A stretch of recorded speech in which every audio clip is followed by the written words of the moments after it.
Hello दोस्तों, मैं हूं आपका secret teacher from CAT diaries और ये है हमारा 6th question based on number system from our question bank. All this questions will be very helpful for CAT and OMETs. तो चलिए सॉल्व करते हैं इस क्वेश्चन को without any wastage of time. Video pause कीजिए, सॉल्व कीजिए, comment section में answer भी कीजिए, then you can watch the video, then we can watch the solution.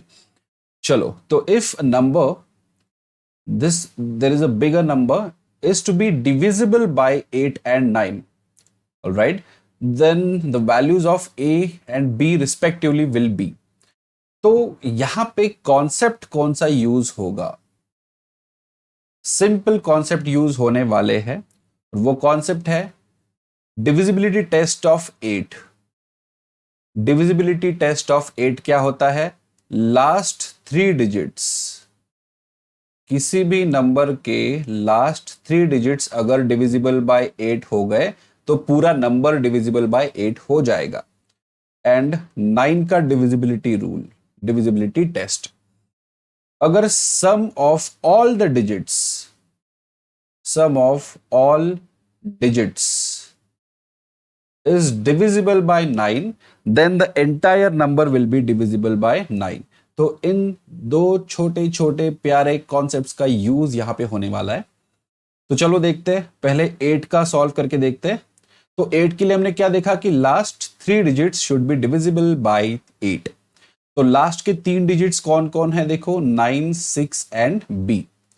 तो हमें पता है कि 9, 6 and b this should be divisible bye 8।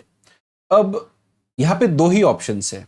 पहला ऑप्शन कि 960 itself is divisible by 8 and 968 is divisible by 8। तो ये दो नंबर्स आ गए। मतलब यहां पे हमारे b के दो वैल्यूज पॉसिबल है, एक तो 0 या फिर 8। There are two possible values for b। अब देखते हैं 9 के लिए। तो 9 के लिए हमें रूल पता है कि sum of all digit should be divisible by 3। तो सारे डिजिट्स का, इन सारे डिजिट्स का हमें समेशन करना पड़ेगा। और जैसे ही आप समेशन करोगे, वो समेशन कितना आएगा देखते हैं। वो समेशन आएगा 55 प्लस a प्लस b, ये समेशन आएगा। And this should be divisible bye 9। Alright, this should be divisible bye 9। इसका मतलब 55 प्लस a प्लस b, इसको मैं क्या बनाऊं? 55 से नेक्स्ट नंबर कौन सा है जो 9 का मल्टीपल है? तो पहला तो एक 63 पॉसिबल है, और दूसरी पॉसिबिलिटी है कि 55 प्लस a प्लस b, इसको आप 72 भी बना दोगे तो भी चलेगा। ठीक है, इसके आगे जाओगे तो वो a और b की वैल्यू 2 डिजिट्स में आएगी, इसलिए वो नहीं यूज करेंगे हम लोग। तो चलो, यहां पे a प्लस b की वैल्यू क्या आएगी? पहले केस में 55, 63 से यहाँ पे माइनस हो जाएगा, राइट हैंड साइड में जाएगा तो यहाँ पे 8 आ जाएगा। और सेकंड केस में a प्लस बी की वैल्यू 72 माइनस 55, तो कितना आता है? That will be 17। अब b के जो दोनों वैल्यूज पॉसिबल आए वो रख के देखते हैं पहले केस में। तो जब आप b की वैल्यू 0 रखोगे तब a की वैल्यू ऑफ कोर्स 8 रखनी पड़ेगी समेशन 8 लाने के लिए, है कि नहीं? तो ये पहला पेयर मिल गया। दूसरा केस कि b की वैल्यू आप 8 भी रख सकते हो, और जब 8 रखोगे तब a की वैल्यू 0 रखनी पड़ेगी समेशन 8 लाने के लिए। करेक्ट? तो हमें यहां पे 1 और 2, टोटल 2 पॉसिबल केसेस मिल गए। अब सेकंड केस की बात करते हैं। a प्लस बी हमें 17 लेके आना है।